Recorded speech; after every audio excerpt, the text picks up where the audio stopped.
North Korean leader Kim Jong Un has threatened to wipe out enemies if they use force against his nation. Now, for those familiar with North Korean rhetoric, these threats may appear aggressive, but not surprising. Absolute control over the country and no compromise attitude with adversaries has traditionally characterized the Supreme Leader's persona since the Democratic People's Republic of Korea was established in 1948. But circumstances appear more provocative this time. The reclusive nation has ramped up weapons testing to advance its nuclear capability like never before. The enemies, South Korea, Japan, and United States, have also pushed the frequency and the scale of joint military drills. As the crisis deepens in the region, we ask, how potent is North Korea's nuclear threat? Is the Korean Peninsula on the brink of war? What is life inside North Korea like? We explore these questions in the show today.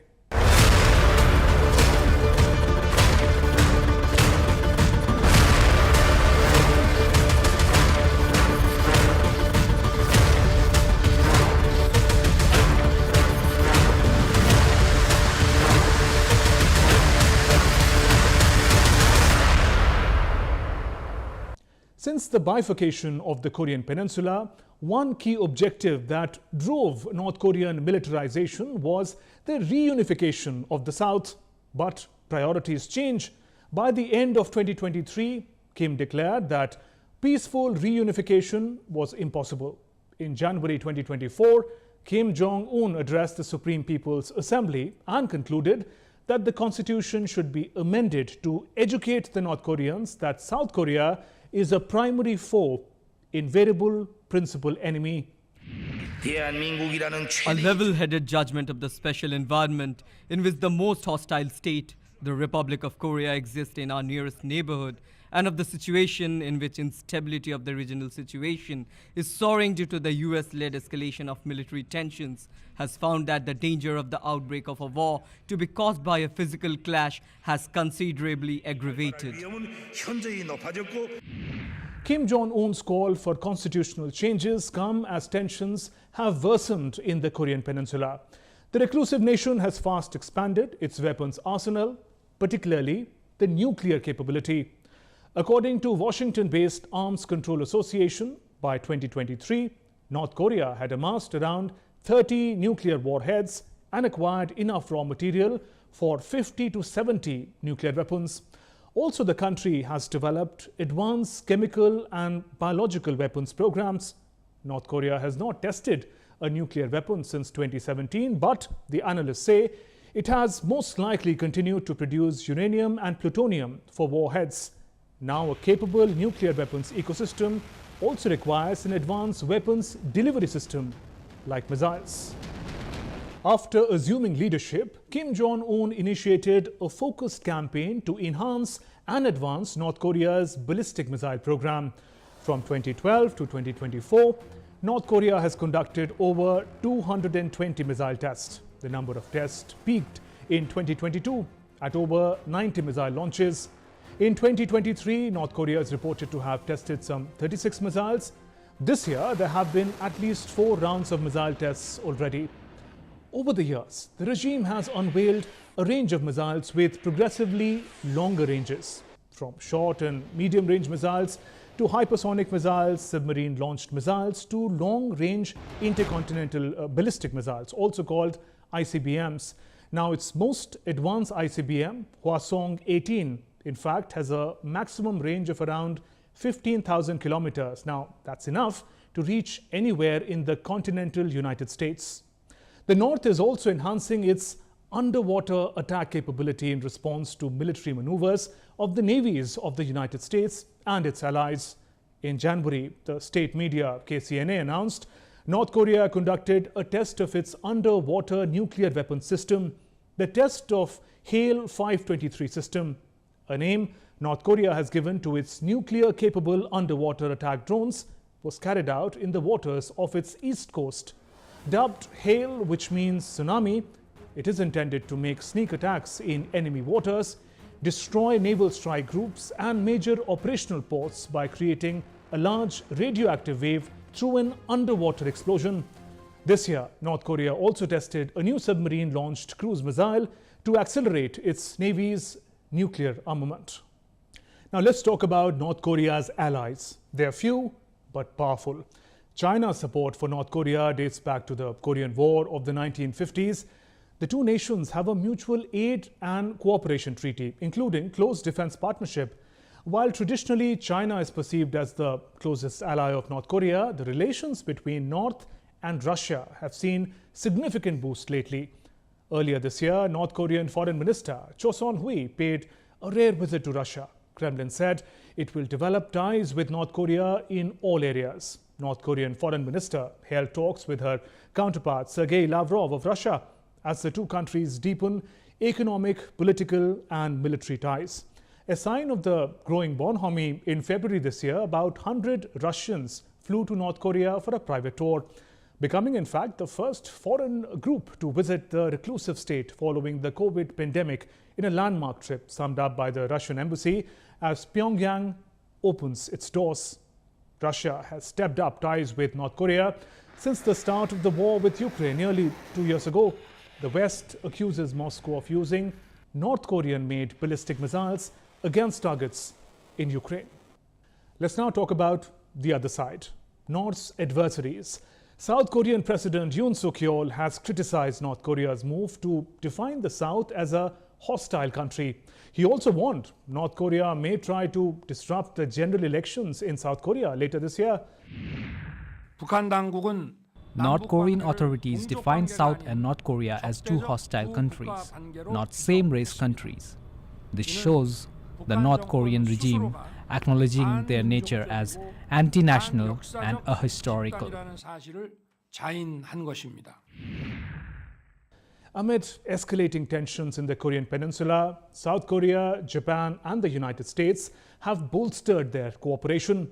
In January this year, the three nations conducted joint naval exercises featuring an American aircraft carrier as a demonstration of solidarity against North Korea's nuclear ambitions. Concurrently, senior diplomats from these countries convened in Seoul to address the escalating standoff with Pyongyang. The exercises, held near South Korea's Jeju Island, coincided with North Korean leader Kim Jong Un's continued provocative words and actions. South Korea's Joint Chiefs of Staff reported that the trilateral drill involved 9 warships, including the US aircraft carrier Carl Vinson and Aegis destroyers from South Korea and Japan. The primary objectives included enhancing collective deterrence and response capabilities against North Korean nuclear, missile and underwater threats, as well as training for intercepting illicit maritime transports of weapons of mass destruction.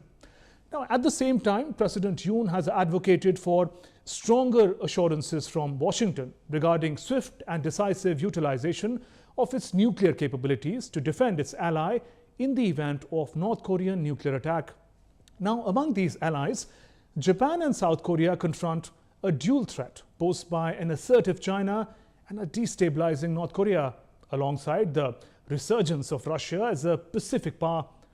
Although the United States has bolstered its involvement with the East Asian allies through nuclear planning and consultation mechanisms, the possibility of Japan and South Korea pursuing indigenous nuclear weapons cannot be dismissed.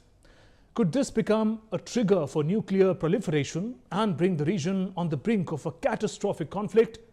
Well, these are questions that must concern all the players in the region and beyond. Even as the race for military preparedness heats up in the Korean Peninsula, the conflict is playing on multiple dimensions. United Nations sanctions monitors are investigating dozens of suspected cyber attacks by North Korea that raked in about $3 billion to help it further develop its nuclear weapons program. The Korean Peninsula is also a playground for psychological warfare. In the latest, activists in South Korea are preparing to resume their practice of releasing balloons carrying anti-regime messages into North Korea. North has promised to respond with shower of shells. It underscores Pyongyang's hypersensitivity to any criticism of the ruling family. And that brings us to the final aspect of our North Korea story. What does this outward display of military might mean for the people inside the country? the ordinary North Koreans. Well, recently, North Korean authorities publicly sentenced 2 teenagers to 12 years hard labor for simply watching South Korean dramas. The threats posed by North Korea to the outside world often dominate media headlines, yet it is the North Korean people who bear the real brunt.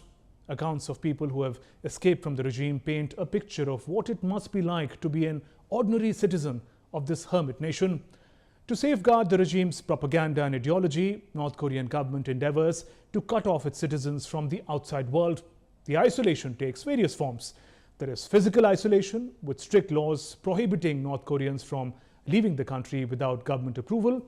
And then there is digital isolation, with some reports suggesting that many North Koreans are so disconnected from the world that they are unaware of concepts like the internet. Relentless indoctrination, severe suppression are entrenched in their daily lives. Consequently, millions of North Koreans continue to endure enforced poverty and confront avoidable humanitarian crises every day. Time for a breather in connecting the dots. Are you sure reality is real? The world you see may be a lie. Deepfakes make it hard to tell. We explore that next.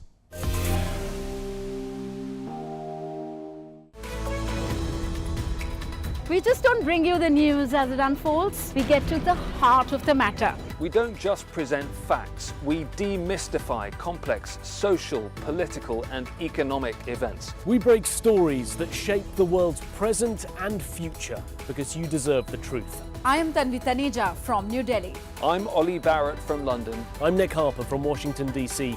Join us on DD India Global Monday to Friday at these times. In a world that never stops, where information shapes our reality, one app stands out, helps you stay ahead of time. Introducing the DD India app, your gateway to a world of news right at your fingertips. Your most trusted source of news goes global, goes digital. Explore a world of options, top stories, live updates, in-depth analysis, and more. Stay informed wherever you are. Real-time alerts keep you ahead of the curve always. The DD India app, connecting you to the world one story at a time. Download now and explore the world of knowledge, insights, and authentic information.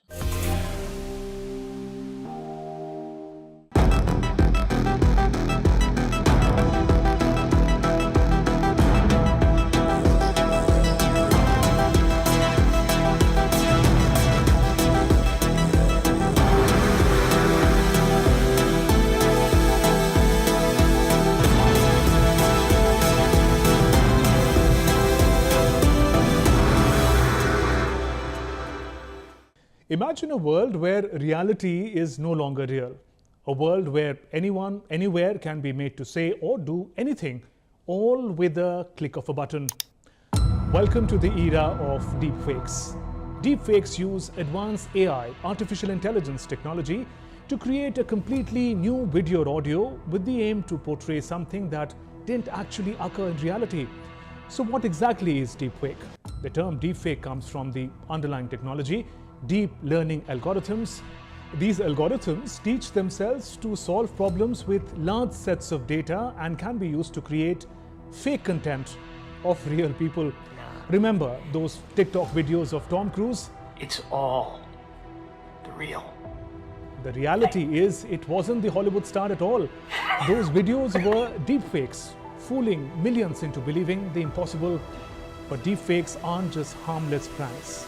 Deepfakes are blurring the lines between reality and fiction, and the stakes are getting higher by the day. From politicians manipulated in the elections to everyday people targeted by explicit fakes, the victims are real and the damage is lasting. Deepfakes also pose a threat to the very fabric of our democracy. Now, with major elections looming, concerns over deepfakes are across the globe. Now, take an example of the US presidential elections. A fake robocall impersonating President Biden was circulated just ahead of the primary voting in New Hampshire in January 2024 this year. It urged people not to vote. But the audio was found to be fake. The White House confirmed that the call was not recorded by Biden. The president has been clear that there are risks associated with deepfakes. Fake images and misinformation can be exacerbated by emerging technologies. National elections in Pakistan is the latest target of deepfake content.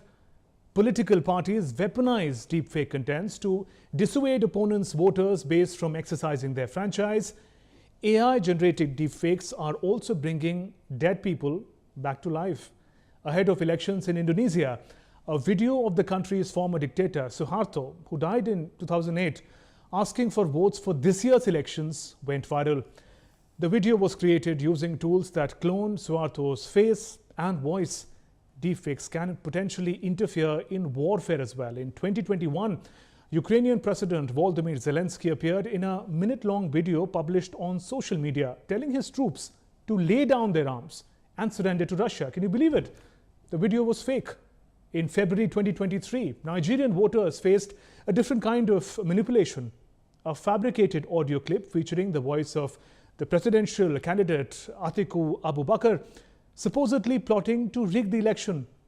This deepfake audio aimed to damage his campaign and undermine the democratic process.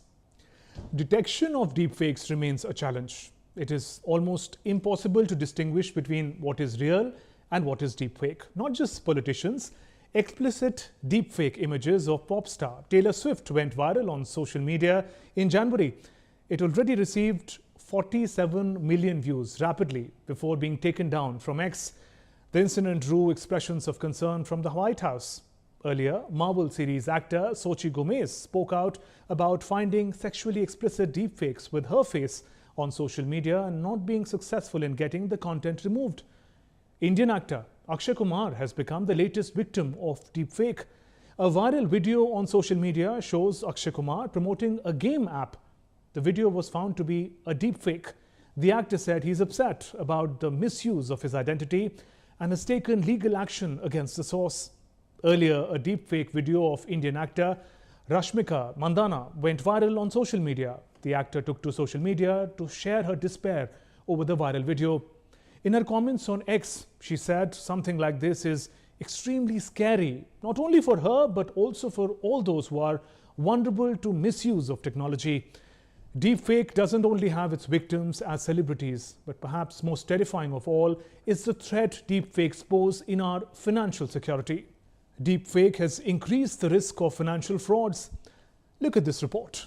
A multinational firm in Hong Kong has lost $25.6 million. Scammers posed as company's chief financial officer in a video conference call using deepfake technology and ordered money transfers. According to Hong Kong police, this was first of its kind case in the city. So how are deepfake videos made? Deepfakes are crafted using AI software. These softwares are trained on real videos of a specific person and learn their unique features. It then uses knowledge to seamlessly replace someone's face in another video. Imagine seeing a politician giving a speech they never actually made. The illusion gets even trickier with voice cloning technology, which chops up real voice recordings and stitches them together to form entirely new sentences. This can make it sound like someone said things they never did, blurring the lines between reality and fiction. How did deepfake technology take off? Let's talk about the beginnings. The technology was confined to research labs initially. In 2017, a Reddit user called Deepfakes created an algorithm for making fake videos using open source code. Reddit banned the user. Although banned, the seed was sown. The ability to manipulate faces and videos spread like wildfire. Today, powerful artificial intelligence lets anyone craft believable images and videos, even generating them from scratch based on your written descriptions. Imagine, you simply type a sentence and a video magically appears, literally putting words into someone's mouth. And things get even trickier. These digital forgeries are constantly evolving, with AI companies using their tools to mine the vast online treasure trove of images and videos from YouTube to stock libraries. This makes spotting fakery increasingly challenging. Deepfakes are an illusion crafted by AI. They are realistic but still fake. Here's how to spot a digital deception. Firstly, the lips don't lie. So if you are finding that the audio doesn't match the lip movements, be suspicious. Secondly, watch out for the eyes. Watch out for unnatural movements or lack of blinking. This is totally unnatural. Third is facial auditories, basically expressions and features that don't show up. So if there is an emotional incongruency with what is being spoken and what is the net emotion on the face. And fourth would be if the bodies are bizarrely out of proportional or the voice is sounding robotic. These are all red flags. Always trust lateral search engines and reverse image tools to find out the reality of such videos before you believe them. Chinese trolls used doctored images of devastating August wildfires in Maui to spread conspiracy theory. They falsely claim the fires were caused by a secret US weather weapon. Remember, United States stock market dip in May of 2023? Turns out it was triggered by a fake image circulating online showing Pentagon engulfed in flames. Experts warn it was likely an AI-generated fabrication, highlighting the power of deepfakes to manipulate reality, cause financial chaos. Deepfakes can go really viral, spreading false information and causing public confusion. They also erode trust, which is basically the trust that people have in media and public figures. They also are a big privacy threat, and it can be also used for criminal misuse like blackmailing, etc. Despite benign uses, awareness and advocacy for legal and technological solutions around this is essential and the need of the hour. Now, what is being done to combat deepfakes? Alarmed governments are exploring ways to fight back. US Federal Communications Commission has now made it illegal for companies to use AI-generated voices in robocalls. The ban comes after the audio deepfake of President Joe Biden. However, there is currently no US federal law banning deepfakes. Some states have implemented laws regarding deepfake pornography, but their application is inconsistent across the country. This makes it difficult for victims to hold creators accountable. The European Union has proposed a law to criminalize deepfake AI porn. Indian government is also bringing laws and is taking other measures to make social media platforms more accountable for any denigratory content posted on their platforms. Now, tech giants including Google, Microsoft and Meta are teaming up to tackle the threat of deepfakes for the upcoming elections. They're planning to sign an accord pledging to develop tools that can identify, label and potentially control fake images, videos and audio designed to fool voters. However, this agreement isn't a complete solution. While companies like OpenAI and Adobe are joining the fight, one major player is noticeably absent, which is X, formerly known as Twitter. Additionally, the accord itself doesn't outright ban deceptive political AI content. This means the battle against deepfakes rages on, even with this collaboration. While identifying and labeling them is a step forward, the question remains, will these tech giants go further and truly prohibit harmful manipulation in the political sphere? The battle against deepfakes is far from over. As deepfake technology evolves, so too must our defenses. Spot a deepfake before it fools you. Think before you share. Check the source. Look for the inconsistencies. Is the lighting weird? Are the lips not syncing? Trust your gut. And if something seems fishy, it probably is. Stay vigilant. Question everything. And remember, the truth may be stranger than fiction, but it's worth fighting for.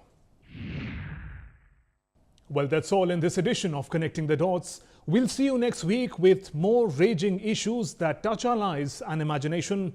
Goodbye for now from all of us in Delhi Newsroom. Take care. Namaskar.